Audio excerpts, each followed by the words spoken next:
Good evening, everybody. I am the Cynic. So by now, I'm sure you've all heard of Sargon of Akkad's petition to suspend social justice courses from college campuses, and the little divide it's caused between those of the libertarian mind and those who desire to mitigate the damage social justice has done. I just got done watching a video by BASSFZz, speaking about how pointless the petition is and how he doesn't agree with the concept of the petition as a whole, nor calling social justice warriors a cult and so on and so forth. My petition is actually neutral on this matter, mainly because I can see where Sargon is coming from, and I can see where the libertarian mindset is coming from. Zers, in his video, goes on about how college kids are actually adults who need to make up their own minds and face the consequences of their own actions, and that the parents of the Western culture are the ones responsible for the child's behavior and decision to join the classes in the first place.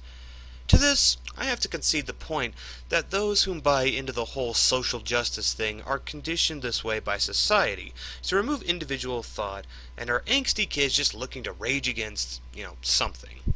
I'll concede that. However, I also have to say that social justice courses do little but exacerbate the culture war themselves.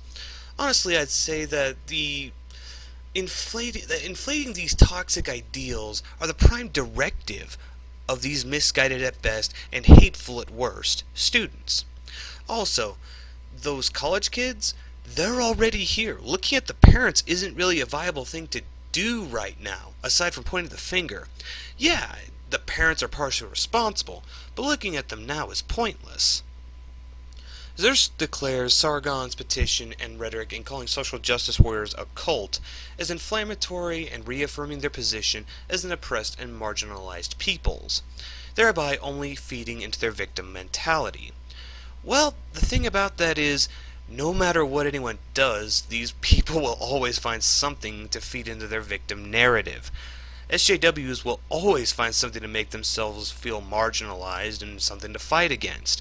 And while I do agree with Zerus that Sargon's petition might not accomplish much of anything, the point of the matter is this: social justice is a growing problem, with effects already observable in the world outside of college campuses.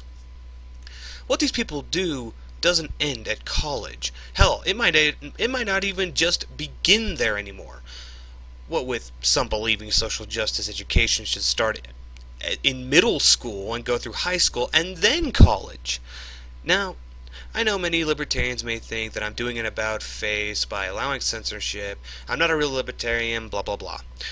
Don't misunderstand me.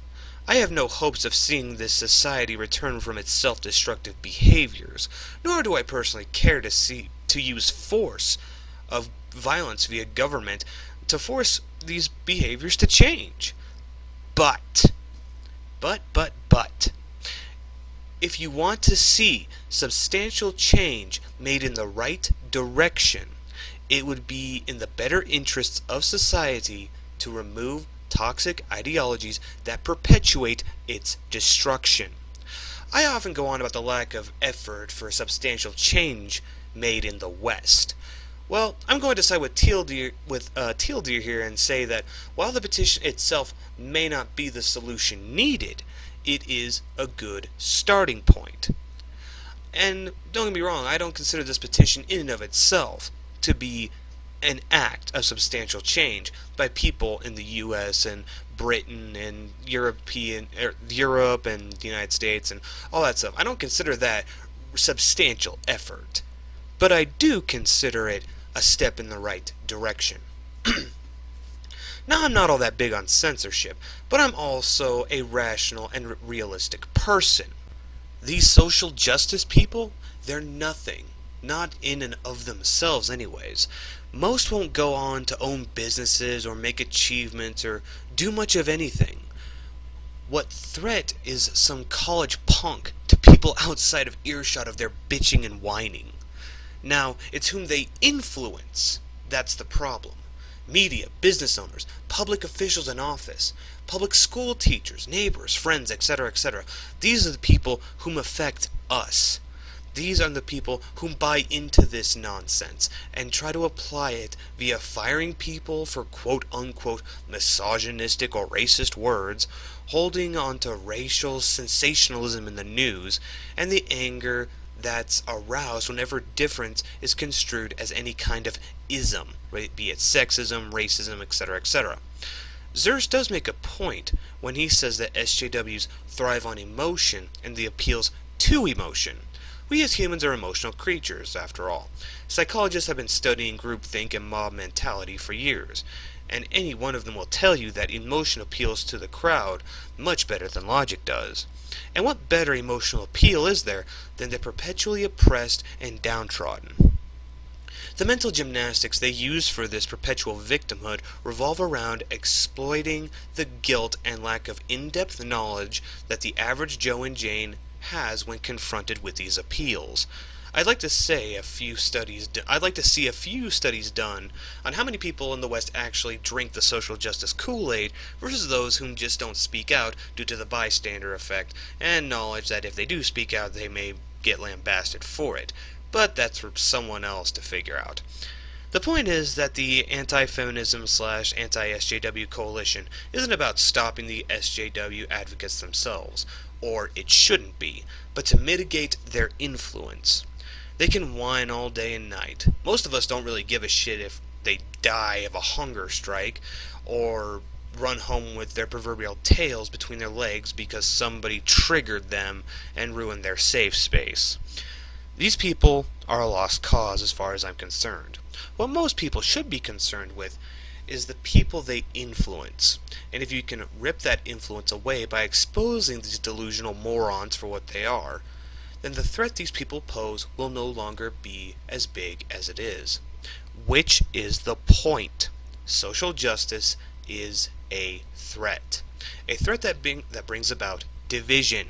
It exacerbates racism, it inflames sexism, it perpetuates transphobia, and does nothing but either guilt or embitter those it browbeats.